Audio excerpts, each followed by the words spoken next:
Calang, Kabupaten Aceh Jaya secara resmi melakukan pemberhentian operasional pelayaran untuk kapal Sabuk Nusantara tujuan ke Simelu.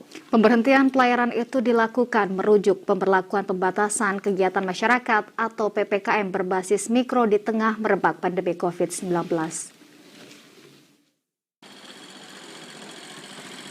Pemberhentian pelayaran kapal perintis Sabuk Nusantara 110 dengan tujuan Simelu itu dilakukan oleh Syah Bandar Pelabuhan Calang Aceh Jaya merupakan tindak lanjut dari surat Kementerian Perhubungan Direktorat Jenderal Perhubungan Laut.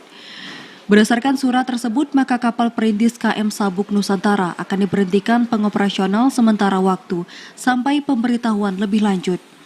Sehingga dengan adanya penghentian pelayaran Sabuk Nusantara 110, maka para penumpang yang akan menuju ke Simelu masih melakukan pelayaran dengan KMP Aceh Hebat 1 yang hingga saat ini masih beroperasi.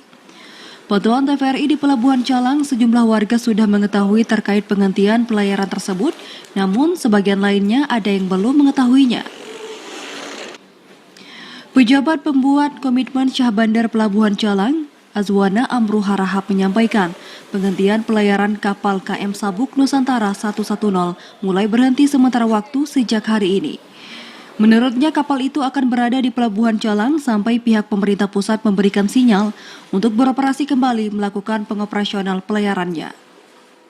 Perihal pengoperasian kapal perintis terkait pemberlakuan pembatasan kegiatan masyarakat PPKM, untuk sementara waktu pengoperasian kapal perintis di seluruh Indonesia diberhentikan untuk sementara waktu sampai dengan adanya informasi lebih lanjut ataupun perintah lebih lanjut dari Pak Direktur. Hal ini terkait pemberlakuan PPKM dan juga terkait tentang pemotongan anggaran. Dengan adanya penghentian pengoperasional kapal KM Sabuk Nusantara, untuk para penumpang ke depan baik tujuan Simelu atau sebaliknya masih bisa melakukan perjalanannya dengan menggunakan KMP Aceh Hebat 1.